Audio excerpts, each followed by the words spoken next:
దేశ రాజధాని ఢిల్లీలోని చారిత్రక ఎర్రకోట సమీపంలో 2025 నవంబర్లో జరిగిన పేలుడు వెనక అల్ ఖైదా అనుబంధ ఉగ్ర సంస్థ ఉన్నట్టుగా ఐక్యరాజ్యసమితి సంచలన నివేదిక విడుదల చేసింది. ఈ దాడిలో 11 మంది ప్రాణాలు కోల్పోయిన ఘటనను al Qaeda in the Indian subcontinent నిర్వహించిందని యుఎన్ భద్రతా మండలి మానిటరింగ్ బృందం తేల్చింది. అంతేకాదు దక్షిణాసియాలో అల్ ఖైదా నెట్వర్క్ మళ్లీ బలోపేతం అవుతోందని, బంగ్లాదేశ్లో కొత్త ఉగ్ర సెల్స్ ఏర్పాటు చేసే ప్రయత్నాలు జరుగుతున్నాయని హెచ్చరించింది. 2025 నవంబర్లో ఢిల్లీలోని రెడ్ ఫోర్ట్ సమీపంలో జరిగిన ఉగ్ర దాడి దేశాన్ని ఉలిక్కిపడేలా చేసింది.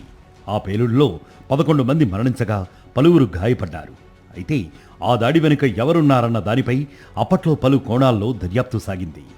తాజాగా ఐక్యరాజ్య సమితి భద్రతా మండలి analytical support and sanctions monitoring team విడుదల చేసిన ఒక నివేదికలో ఈ దాడికి al Qaeda in the Indian subcontinent AQIS కారణమని స్పష్టం చేసింది. ఒకప్పుడు బలహీనపడ్డట్లుగా కనిపించిన AQIS ఇప్పుడు మళ్లీ ప్రాంతీయ ఉగ్ర నెట్వర్క్గా పునర్వ్యవస్థీకరించుకుంటోందని UN హెచ్చరించింది. పెద్ద ఉగ్ర బృందాల కంటే చిన్న చిన్న రహస్య సెల్స్ రూపంలో కార్యకలాపాలు నిర్వహిస్తూ భద్రతా సంస్థలకు సవాలు విసురుతోందని నివేదిక పేర్కొంది.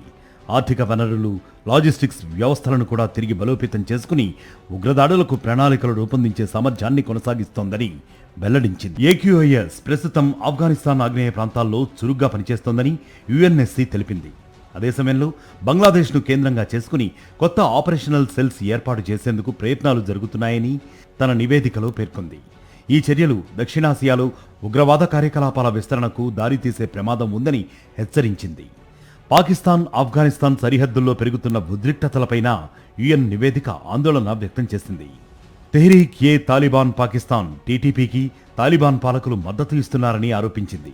దీంతో పాకిస్తాన్ భద్రతా దళాలపై దాడులు మరింత పెరిగాయని, ప్రతిగా సరిహద్దుల్లో సైనిక చర్యలు తీవ్రతరమయ్యాయని తెలిపింది. పాకిస్తాన్లోని ఖైబర్ పఖ్తుంఖ్వా ప్రావిన్స్లోని బన్నూ ప్రాంతంలో జరిగిన ఆత్మాహుతి దాడులు, కారుబాంబు పేలుళ్లకు సంబంధించిన ఘటనల్లో కూడా AQIS అనుబంధ సంస్థ ఇత్తెహాద్ ఉల్ ముజాహిదీన్ పాకిస్తాన్ పాత్ర ఉన్నట్లు UN నివేదిక వెల్లడించింది.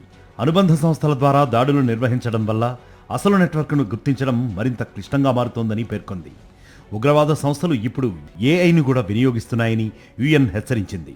బాంబుల తయారీ, లక్ష్యాల ఎంపిక వంటి సమాచారాన్ని సేకరించేందుకు ChatGPT వంటి AI టూల్స్ను ఉపయోగించే ప్రయత్నాలు జరుగుతున్నాయని తెలిపింది. అదే సమయంలో ఇస్లామిక్ స్టేట్ ఖొరాసాన్ సంస్థ AI సాయంతో అనేక భాషల్లో ప్రచార సామాగ్రిని వేగంగా అనువదించి విస్తృతంగా ప్రచారం చేస్తోందని వెల్లడించింది. రసాయన, జీవ ఆయుధాలపై కూడా ఉగ్ర సంస్థలు రీసెర్చ్ చేస్తున్నాయని UN నివేదిక పేర్కొంది. ISLకు చెందిన ఇంగ్లీష్ ప్రచార పత్రిక ఇన్వేడ్లో ఈ ఏడాది బోటులినం టాక్సిన్స్, సైనైడ్ వంటి ప్రమాదకర పదార్థాలపై సమాచారాన్ని ప్రచురించినట్లు వెల్లడించింది. ఇది అసాధారణ విధ్వంసక ఆయుధాలపై ఉగ్రవాద సంస్థల దృష్టి ఇంకా కొనసాగుతోందనే సంకేతంగా అభివర్ణించింది. ఉగ్ర సంస్థలు తమ నిర్మాణం, నిధుల సమీకరణ, ప్రచార పద్ధతులు, దాడుల వ్యూహాలను నిరంతరం మార్చుకుంటూ భద్రతా వ్యవస్థలకు సవాల్ విసురుతున్నాయని UN మానిటరింగ్ బృందం హెచ్చరించింది.